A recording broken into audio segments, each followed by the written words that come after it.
Hindi ito.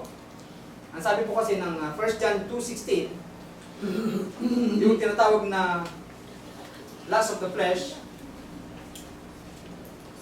1 John chapter 2:16. Ganito po yung sinasabi. O sa 15, itaas po natin ang pagbasa. Huwag ninyong ibigin at sanlibutan, di ang mga bagay na nasa sanlibutan. Kung ang sino man ay umibig sa sanlibutan, ay wala sa kaniya ang pag-ibig ng Ama. Ang sabi po sa 16, sapagkat ang lahat na nangasa sa sanlibutan, ang masasamang pita ng laman, masasamang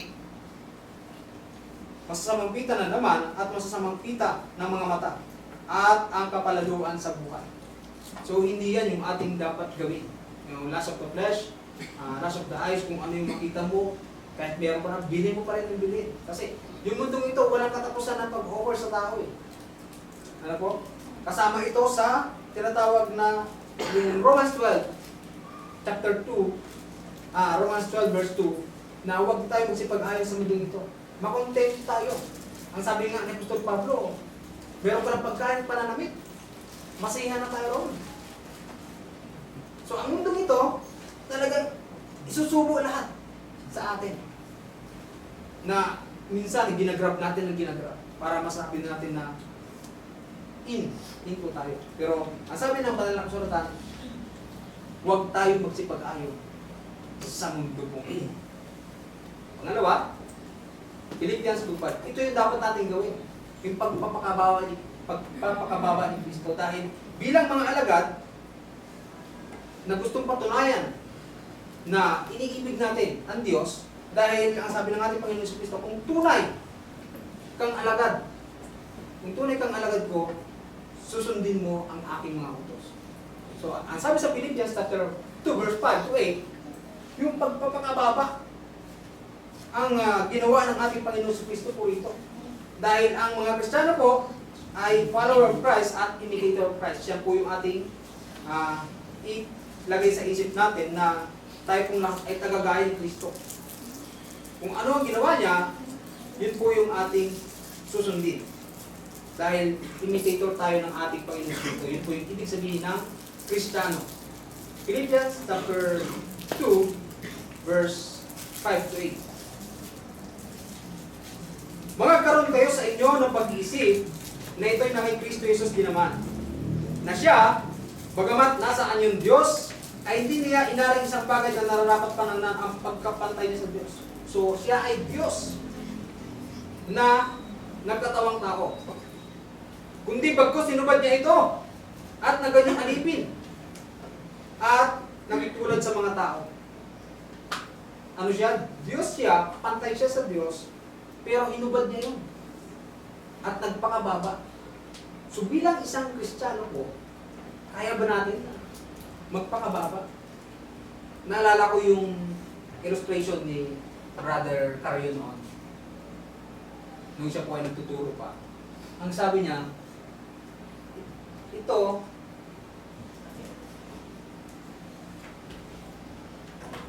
Diyos ito, siyempre tao ka, kailangan mong magpakababa dito. Kailangan mong magpakababa. And then, tao, kapwa mo tao, na same level kayo, dahil Kristiyano ka, magpapakababa ka dito. And then, itong mababa na tao, at ikaw na Kristiyano, yung mababa na tao, magpapakababa ka pa rin dito. Yun yung isang bagay na hindi ko makalimutan sa sinabi na. Kahit saan na, kahit kanino ka makipag-usap, kailangan mong magpakababa. Ito yung mensahe doon na gusto niyang ipalabas. Na sa kahit kanino, kahit sa pulubi ka makipag-usap, patuloy ka magpakababa. Dahil yun yung utos sa atin. Nagpapakumbaba ay tataas at nagpapakataas ay ibaba. Okay? Ang sabi ng, ituloy natin yung 1 Timothy chapter 4 verse 12 ay ang sabi dito, sa pananampalataya, maging ulimat ka sa pananampalataya. Huwag kang makin ng sino man ang iyong kabataan, kundi ikaw ay maging uliran sa mga nagsisampalataya sa pananalita, una. Pangalawa, sa pamumuhay, at sa pag-ibig, at sa pananampalataya. So, nakita mo sa tao na ikaw ay talagang sumasampalataya sa Diyos. Ikaw ay totoong sumusunod sa Kanya. Ikaw ay totoong naniniwala sa Kanya dahil sa ang sabi ng Hebreo 11:6. Ganito po ang sinasabi. At kung walang pananampalataya, ay hindi maaring maging kalugod-lugod sa Kanya. Sapagkat ang lumalapit sa Diyos ay dapat sumampalataya may Diyos.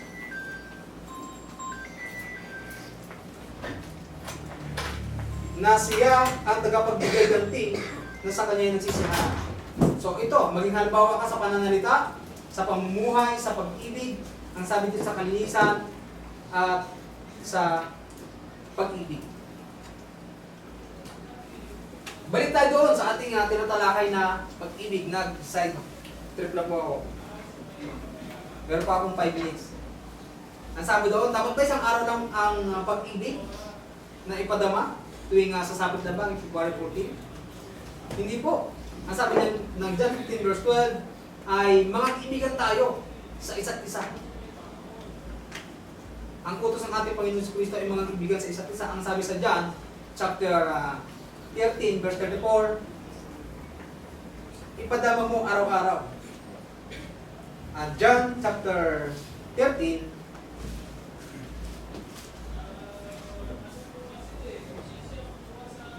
13:34.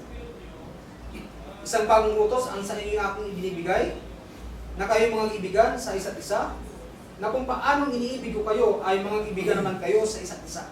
Sa ganito ay makikilala ng lahat ng mga tao. So, sinasabi dito, makikilala ng lahat ng tao kung ikaw ay umiibig. Ano po? Ang sabi ng Matthew chapter 22 verse 37, ito ay patungkol pa rin sa pag-ibig sa Diyos at sa tao. Matthew chapter 22, 37 to 38. At sinabi niya, iibigin mo ang Panginoon mong Diyos ng buong puso, ng buong kaluluwa, at ng buong pag-iisip mo. Ulitin ko po. At sinabi niya, ang ating Panginoon Kristo ang nagsasalita dito, iibigin mo ang Panginoon mong Diyos ng buong puso, at ng buong kaluluwa mo, at ng buong pag-iisip mo.